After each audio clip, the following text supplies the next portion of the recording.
Joining me now are the host of the From the Kitchen Table podcast. Just head on over to their show at Fox News Podcast. Hit subscribe, and you can always listen to the From the Kitchen Table podcast. Sean Duffy is also the host of From the Bottom Line, and Rachel Campos Duffy, will host along with me of Fox and Friends Weekend. Good morning, guys. Hey, Will. Good morning. It's great to be on the Will Kane show this morning. Isn't Charlie Hurt? You don't get enough of me on Saturdays. Charlie Hurt is joining us. We're having a little technical difficulty with Charlie at the moment. We're going to bring him in just a second. Hey, Sean, you and I were together the day after the debate between Donald Trump and Kamala Harris. And I remember we had a similar reaction.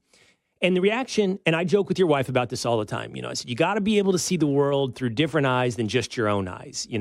My eyes tell me last night that J.D. Vance was absolutely dominant. But I do try to come into this morning and go, yeah, but how did independent or non-committed voters feel about it? What do you think today? So, Will, when we did the last post-debate coverage, this was after the Donald Trump debate, and both of us agreed Donald Trump wasn't very good, right? He took the bait, and we were honest about that. Like, I wanted Trump to do well, but he didn't. And I look at last night's debate, and hands down, J.D. Vance totally crushed, slapped, spanked Tim Walz.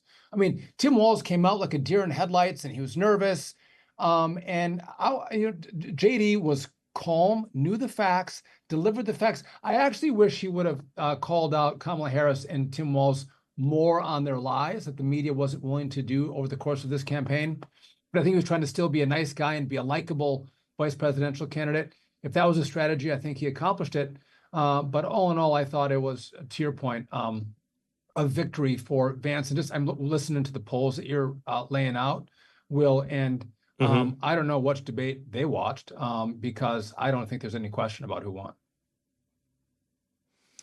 Yeah, Rachel, to the extent that these polls I give validity, and by the way, Sean and I both said that, and I think we were both wrong for what it's worth, by the way. I think the polling after that debate showed that Donald Trump did much better than Sean and I thought. And that's fine. I want to own that potentiality because I'm trying to project what other people see, not just what I see, right?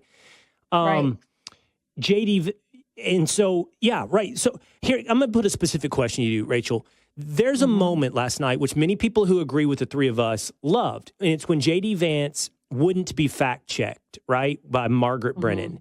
In fact, I want you and everyone watching and listening to watch this moment. I'm going to ask you how you think this played. Here's that moment. The two-a-days, it's when J.D. Vance goes at the moderators. The rules were that you guys weren't going to fact check. And since you're fact checking me, I think it's important to say what's actually going on.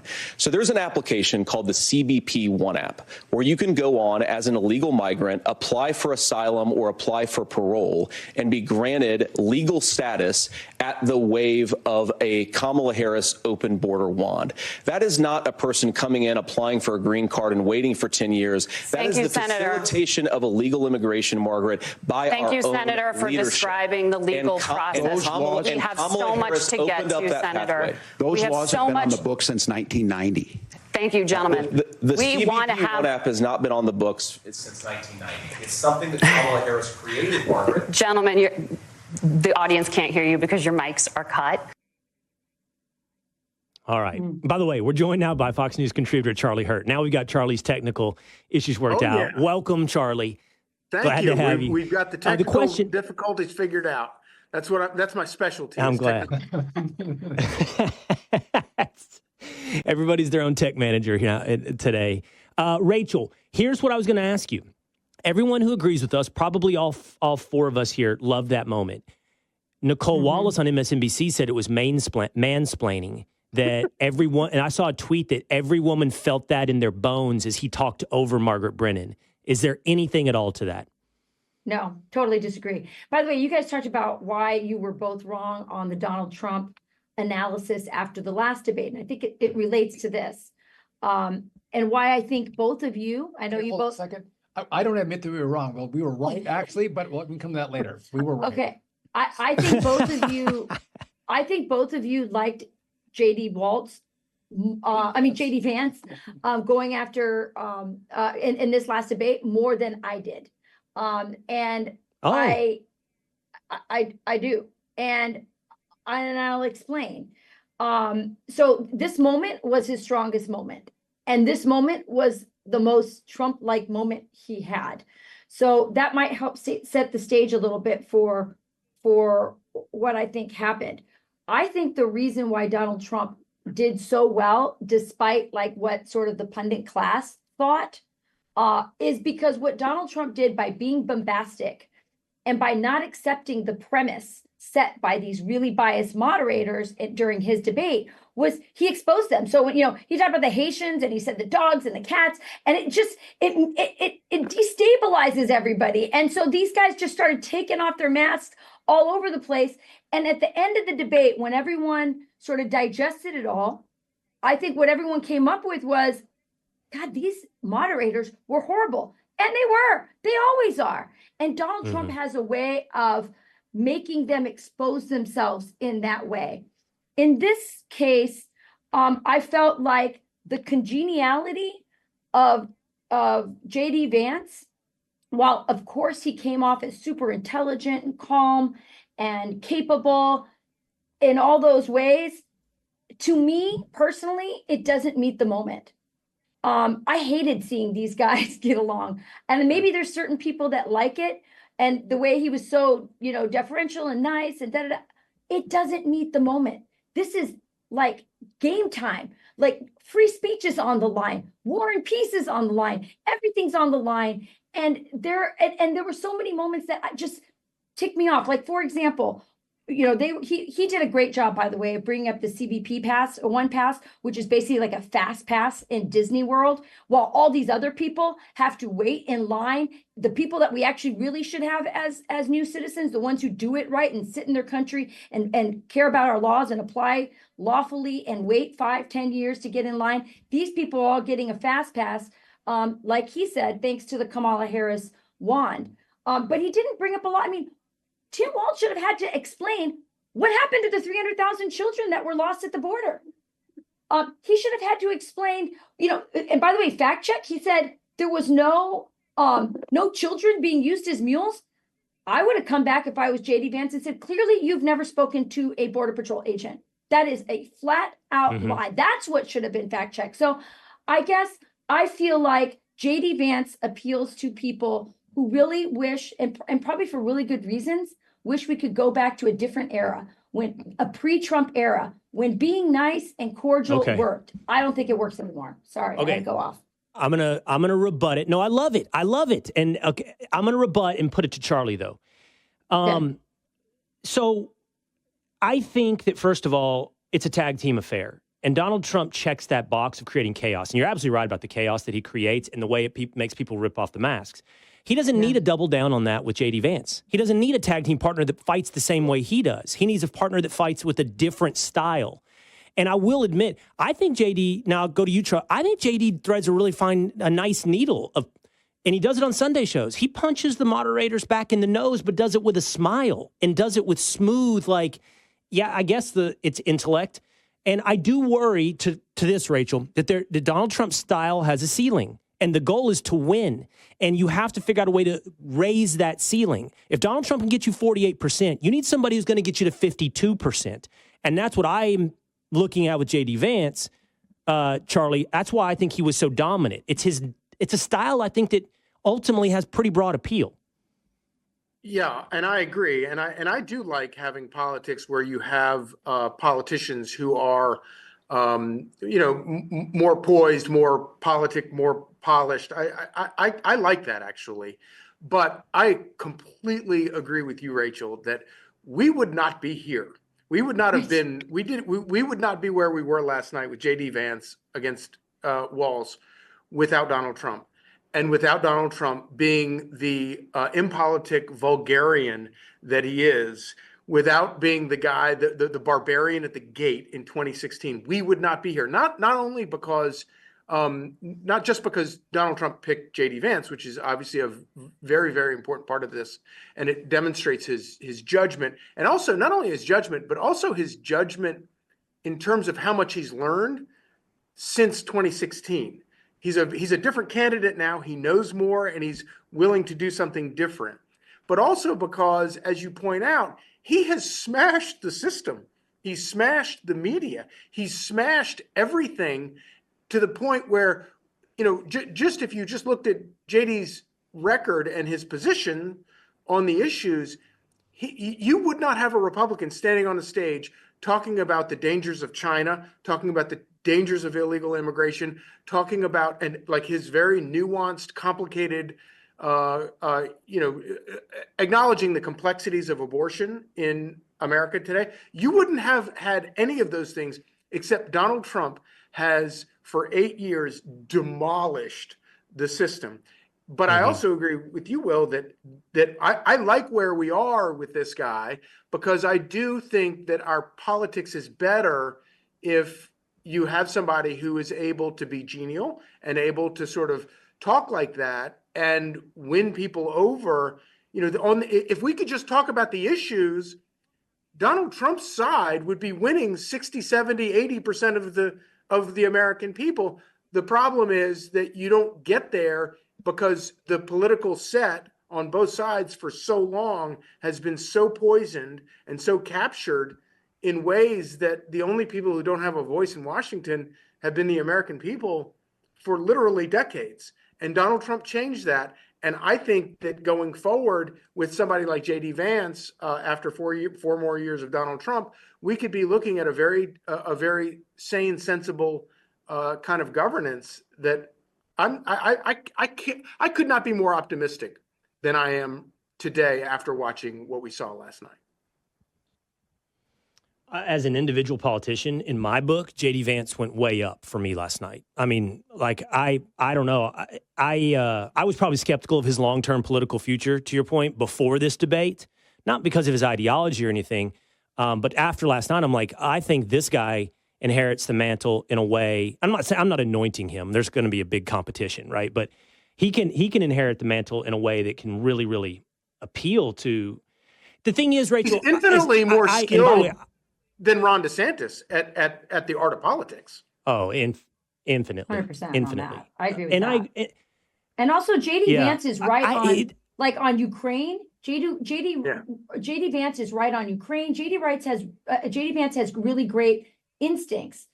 I'm just saying, wouldn't it be nice for Donald Trump for once to have an attack dog so he can show his softer side? One of the things people really liked was the softer side. He is the attack dog. He actually does have a softer side. When we saw his daughter, one of the most powerful moments of the convention, and Will and I have talked about this quite a bit on our show, was when the granddaughter Kaya came out, and he talked about that. Donald Trump, when he came on, when I asked him directly, will you commit to finding the over 300,000 children that this administration has lost? And he said to my face, that's easy. Of course I will. I will do that. He is somebody who genuinely cares, but he's had to fight so hard, tooth and nail, scratching, clawing, just because all these attacks on him. It would be nice to have him. And I'm not saying JD's not a good candidate. I think he's delivering well.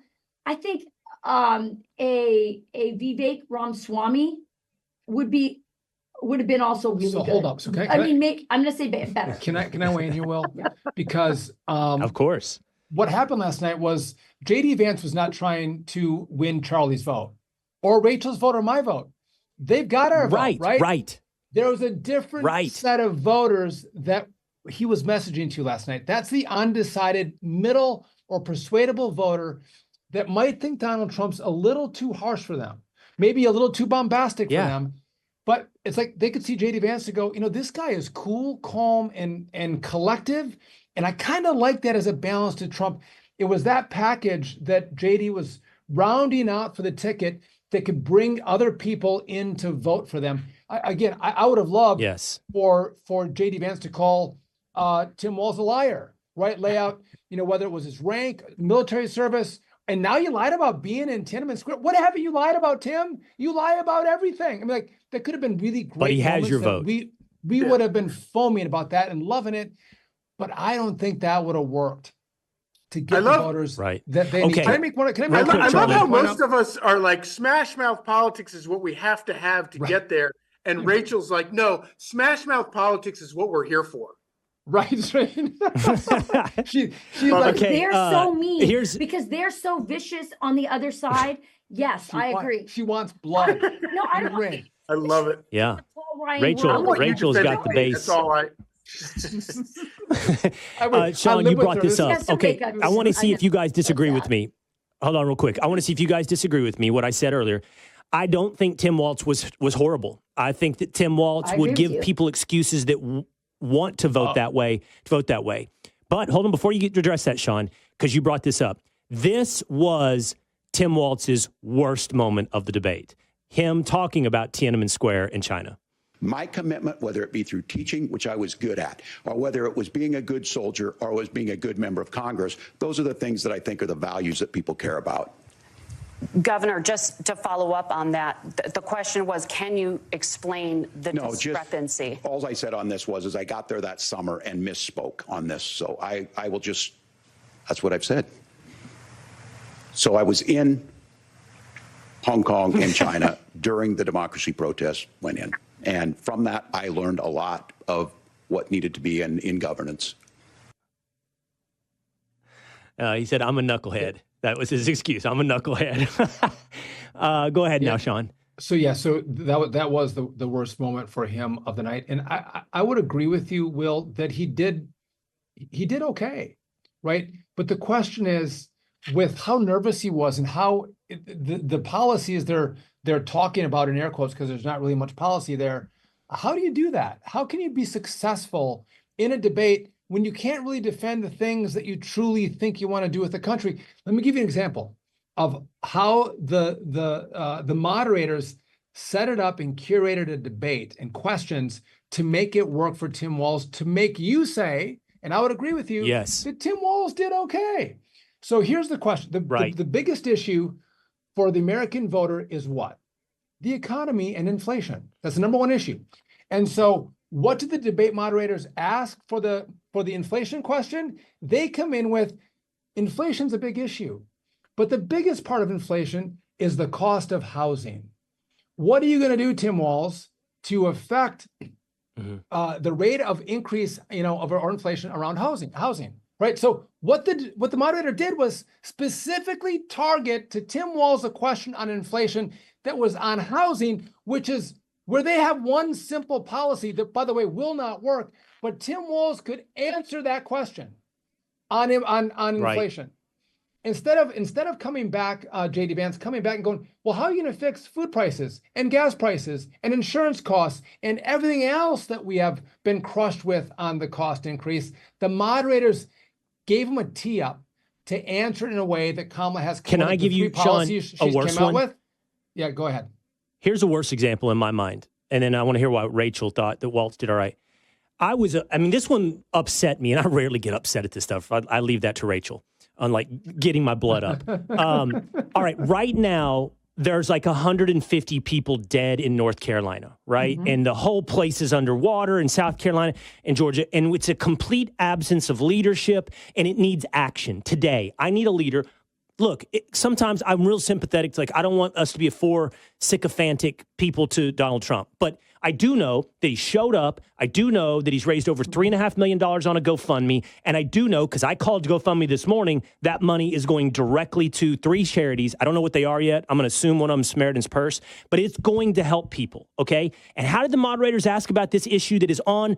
This is the front issue, right? There's a lot of big issues, but this is the one staring you in the face right now. How'd they ask it? What would you do about climate change? That was the question. It was all about climate change. And within one question, it was about, is climate change a hoax? They took this from a very real world need and issue and took it to a Harvard classroom in 30 seconds and also played it into Tim Walz's hands. It made me so mad, Rachel. I'll tell you what made me mad, that it wasn't the first question, that they started with the Middle East.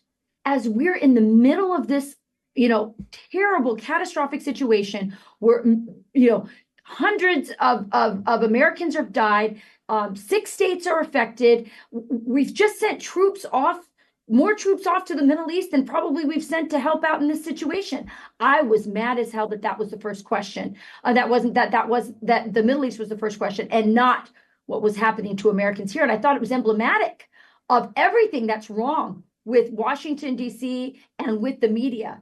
And yes, this is a perfect example, climate change, when they asked it in that context, but also they kept saying how it was a fact. Donald Trump would, and what JD Vance said was, well, assuming your premise, then he went on to answer in a very sort of, pre-Donald Trump Republican way of answering a question. Donald Trump would have said, this is a hoax. He would have talked about how the other side, the Democrat donors are all making money off of this, what he calls the Green New scam, because it is, and how it's hurting our prices of our gasoline and ultimately our food and the inflation. That's what I'm talking about. That's why I got frustrated. Mm-hmm. Same thing with abortion. The question was asked as reproductive rights. What? It's about abortion. It's about abortion. Tim Walz came ready with stories about women who have been affected by this. Why didn't JD have stories? I know we've had them on the show. We've had several women, 3 of them, who survived abortions. One of them doesn't have an arm. Both of them, all 3 of them talk about, what they went through, what happened to them. We've also had on our show somebody who was conceived after a rape. His life is valuable. Why don't we have these stories? I felt like on abortion, but as a pro-lifer, I felt abandoned. And by the way, with IVF too, one last thing, IVF, they just totally sold that out. I'm like, wait a minute, IVF, you could have turned this into Make America Healthy Again. Why don't we talk about why infertility is so huge now that it's growing? That was a missed opportunity. I felt as a pro-lifer. I'm gonna go with Sean. I think Sean has the answer to this, and that is, I actually liked his answer on the climate change thing.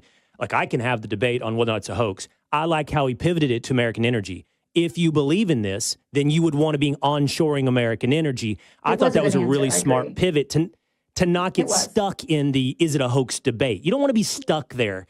And I also thought on the abortion, his point was to try to find new voters, not high five the ones that are already with you. Charlie, what do you think specifically on the idea that Tim Walz did what Sean and I said, Charlie, that Tim Walz actually did okay? I think he probably did okay in terms of people who were, already going to vote for him. I thought his biggest problem, and while obviously the Tiananmen Square thing was just devastating, the entire country breathed a sigh of relief when he finally got out of that jam. And it was painful, even as somebody who is not rooting for him. But I think that he didn't answer any questions. And for people who were, for the first time, dialing in to meet JD Vance and Tim Walz, they saw JD Vance, who was prepared, who answered questions, and did it, albeit in a sort of politic way, and tried to be as appealing as possible to win over people that don't necessarily agree with him.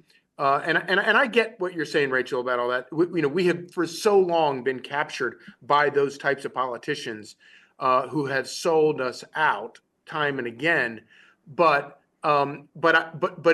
it can be effective if the person has real principles that they don't bend on, but rather, the difference between, it's a funny little thing in politics to have your principles that you don't bend on, but at the same time you still have to negotiate and win over people. Mm-hmm. It's a funny little dance, and for so long we've had politicians who only did the funny dance and compromise, but never stuck up for their principles. But you can't really only have one and not the other.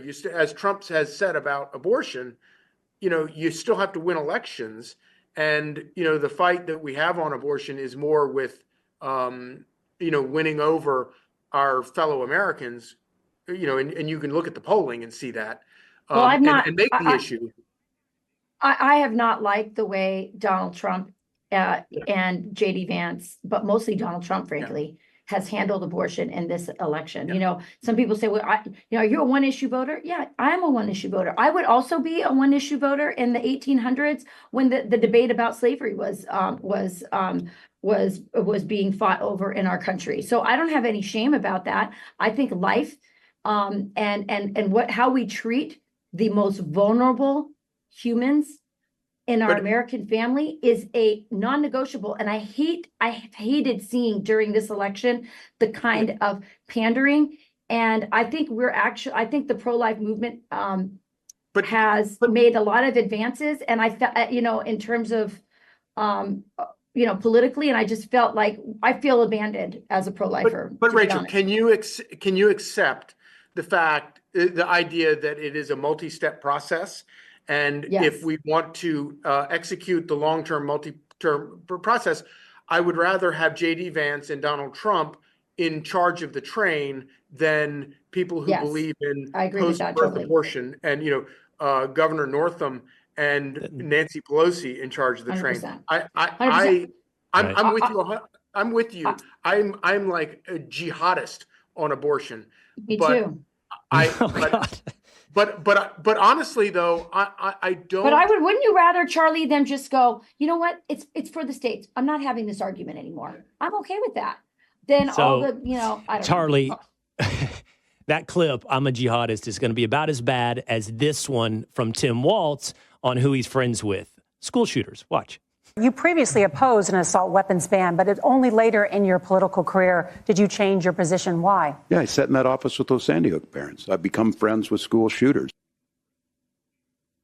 I don't want to hammer him too hard because it was clearly a mistake. I don't know what he was trying to say. I think probably the victims of school shooters. I don't think Come on, Rachel, what do you mean? You know what? You think he's friends with school shooters? Can I just say, that was one of the moments that I liked the best out of Tim Walz. Because you guys think, can I explain? Because I think, of course, I think many of those young. Wait a minute. Please. Let me explain. I think so many of those young boys who end up, in these situations are truly hurting, traumatized young men. They probably are on psychotropic drugs. They usually have no father. They are in neglectful homes. There's a lot of things our country keeps focusing on guns. We're never talking about the drugs, and we're never talking about the home lives of these young boys who have been sort of abandoned in so many ways by their families and by our society. I have always felt, of course, the most empathy for the victims of these school shootings, but I have always reserved sympathy for these young men who I feel are lost boys. And that was actually a moment where I thought, maybe a teacher, somebody at school could be somebody who reaches out to these kids and helps them. So I didn't hate that moment. I felt that actually brought out the I'm a teacher, I'm looking out for kids moment. I don't think that's what he was talking about. I think you're right, Will. I think it was a mistake. He said something stupid. He didn't know what he was talking about. What he was trying to say is, and it fell in with the list of other things, I'm a gun owner. I'm an NRA member. And he thinks that gun owners and NRA members are somehow the equivalent in line with school shooters. And so he said school shooters because he's an idiot. And he has no idea he was just sort of babbling at that point. Mm-hmm. I guess I didn't take it as Rachel, a mistake. I thought maybe he was a counselor to somebody at his school. That's how I took it. I wish he would have gone back to, again, we don't want guns in the hands of sick people. Okay, let's all agree to that. 100%. But we also don't want to take guns away from law-abiding citizens, right? There's a distinct difference. And just because we have people who do bad things with guns doesn't mean that we take guns away from people who actually follow the law. Again, there's a whole bunch of products out there that people do bad things with, and we don't ban the whole product. We actually go, okay, how do we actually prevent these products? We don't ban knives. People stab folks all the time. It happens all the time. We don't ban knives. Right. We go, well, listen, we got to make sure, what's going on with you, Rachel? You took a knife to someone. We have that conversation about how do we identify a Rachel who stabbed her friend, earlier in the process before she gets violent. I think Sean is getting nervous. There's been this mission for I don't know how long. There's validity. These Democrats that take There's validity in all of your points. Rachel, our relationship, yours and mine. Sorry that your husband's here while I talk about our relationship, but our relationship is a valuable relationship to me because we are so different in so many ways. But that doesn't mean we disagree. That's my point. It's like how it's actually. I'll tell you about it later, Rachel. But I had a lunch with somebody you introduced me to, and we were talking about how different you and I are, but that we end up in the same place. I like what you had to say. Like I really do. I think. I obviously have much more sympathy for these boys on their way, like as they're losing themselves, than after they have lost themselves and have done this horrific thing. I can't muster a lot for them after that. But it doesn't mean that you're not wrong, that they're lost boys, and that all the things you listed off, I think, are the things that we should be talking about more than the gun. But Charlie's right. I don't think that's where Tim Walz was coming from. I think he just took it is at not. Face value. It didn't occur to me that it was a mistake. I mean, I think that's you seeing the world. This is what I joke you about. This is what I always joke to you about. I think that's you seeing the world through the way you hope it is, or the way you want to be. Tim Walz is not where you are on that. That's not what he is trying to communicate. I see the world as I want to see it, not as it is. I disagree. I see the world as very dangerous. Rachel is Jack Nicholson in the A Few Good Men. She's who you want on that wall. Yeah, you need me on that wall. You can't handle the truth. That's right. That's exactly right. All right, Sean, I know you have something. I'm going to tee you up with this, though. I watched MSNBC after the debate. I wanted to see what they were saying. And it was Bizarro World, by the way. It was J.D. Vance was smooth but horrible. The moderators were outstanding. And Tim Walz knocked J.D. Vance out at the end of the debate. It was a knockout. But here's why they said it was a knockout. This is their big moment, Sean, and they say the campaign ads are already being cut. It is Walz pressing Vance on January 6th. Watch. Would you again seek to challenge this year's election results, even if every governor certifies the results? I'll give you 2 minutes. Well, Nora, first of all, I think that we're focused on the future. We need to figure out how to solve the inflation crisis caused by Kamala Harris's policies, make housing affordable, make groceries affordable, and that's what we're focused on. But I want to answer your question because you did ask it.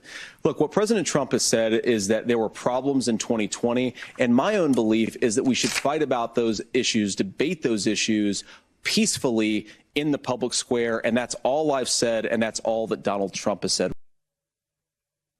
The real moment, Sean, that everybody's grabbing is after that, Walz says, would you have certified the election? Would you have certified the election?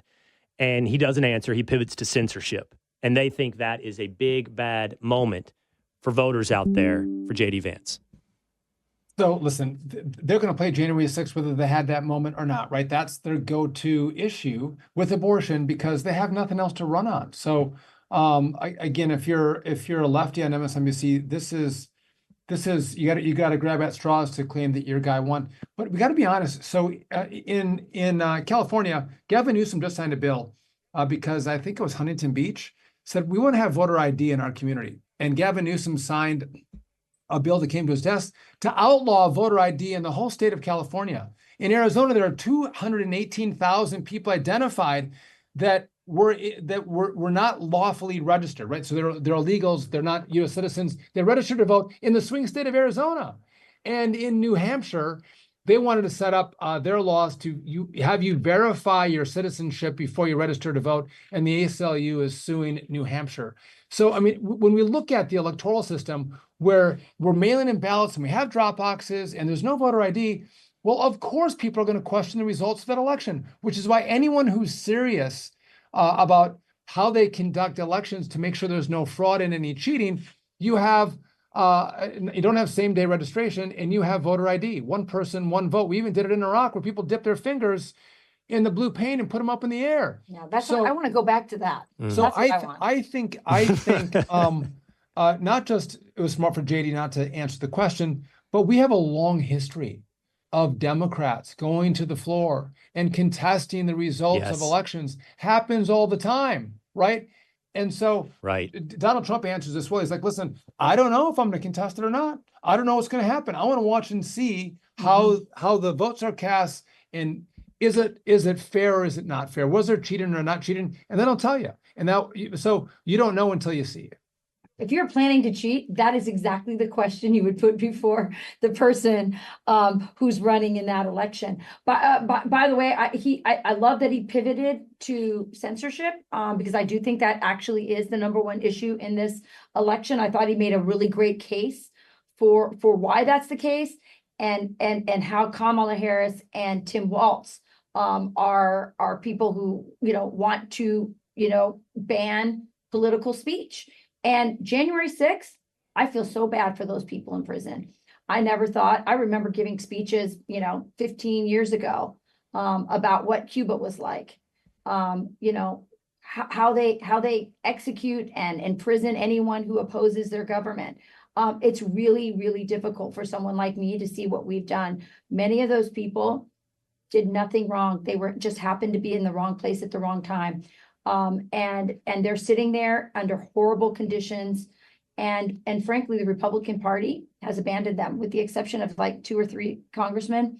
Nobody wants to touch them because the media and the Democrat Party has made it such a hot potato, such a taboo issue, that somehow you're an insurrectionist if you care about the well-being of Americans who simply went out, most of them, the majority of them, to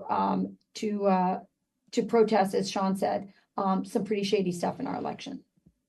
Walz was horrific on censorship, and he doesn't pass the minimum threshold for me on being a heartbeat away from the presidency. I mean, he said last night that the test is yelling fire in a crowded theater. That's just as a fact check. That's not true. That's a retired Supreme Court opinion, retired, by the way, in 1969. It's not the standard for the limitations of free speech. And he has said in the past that hate speech is not free speech. Welcome to America, Tim Walz. Like that's a Canadian thing. That's a UK thing. That isn't an American thing. And they're openly horrific on free speech. Does anything, Charlie, from last night change the race for president? Oh, I think that I think that people who did tune in for the first time to meet these two characters came away with the belief that they liked J.D. Vance and they liked what he was selling and they trusted him and they thought that he was informed and knowledgeable in defending his tickets platform. And he was a great emissary for Donald Trump. And they looked at Tim Walz and they saw somebody who was evasive, who did not answer questions, who is pretty unserious and not able to defend, like what Sean said, not able to defend. It wasn't that he wasn't prepared in terms of, he studied hard and he had his little lines he wanted to drop and he dropped some of them. But the problem is he was trying to sell something that is unsellable. And so he sounded kind of ridiculous. And I think that for a casual observer who watched that, again, if you're already in the bag for Harris, Walz, just like if you're already in the bag for Trump, Vance, I don't think it changed anything. But if you were sort of went in open, minded, wanting to hear about it, I think you walked away thinking that Walz was not a serious person and he didn't want to answer questions. And J.D. Vance addressed even questions that maybe not all of them to Rachel's satisfaction, but he at least addressed a lot of questions, even questions he didn't particularly want to. And I thought that Vance did a good job of this. He pounded again and again the argument, and this is, I think, what he wanted to establish, that trust yourself. If you thought you were better off in the 4 years that Donald Trump was president than you are the past 3 years, then vote for Donald Trump again. And that was the message he wanted to pound home. And I think he did. I think he did an excellent job of that. And I think that could absolutely change a lot of people's minds, especially those people who I have been in disagreement with since the arrival of Donald Trump, who don't like Donald Trump because of his style, but they like his issues.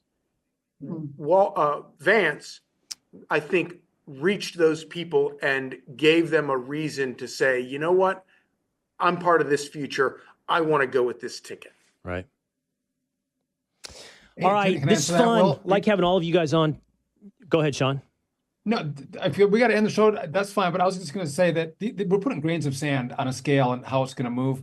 I would just tell you that Tim Walz did not deliver a confident, message, and nor did Kamala Harris. And so they're not on the JV team. They're on the 8th grade team when they're playing here. And I think people want to vote for them. I think there's a lot of people who want to come their way. They don't want to actually vote for Trump.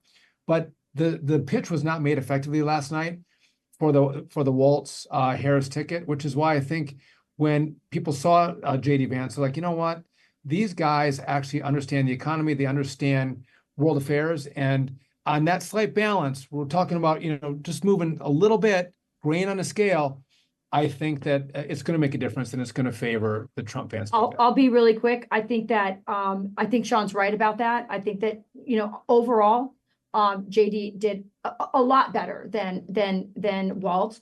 JD came into this with a very big deficit with women because the cat lady attacks actually were very effective. And I think he did a lot to rehabilitate JD Vance in this debate. I actually really believe that part. I just want Trump to have a bit more of an attack dog. I like Trump style, but I get that you guys like this, more cerebral I like Trump style. too. No, I like Trump too. I'm just talking with you. I like Trump. Not in place of Trump. That's the thing. It's not about I like this better than Trump. This is about it's a partnership. I do, and I think they're a good partnership, stuff. and they're right on the Don't issue. put that evil on us, Lucky Bobby. Come on. She tried. She does that. She does that. She it. stakes the high ground and then says anybody below the watermark is a traitor. Just hide the knives, Sean. Hide the knives. Hide the knives. Saturday and Sunday. Will's All right, Charlie Hurt. We'll be watching The Bottom Line, and of course, Fox Friends of the Weekend. I almost plugged something else, but I'm not allowed to plug it yet for Rachel. I will soon. But you can go get the From the Kitchen Table podcast from Sean and Rachel right now over at Fox News Podcast. Thank you all very much. Great to see you guys.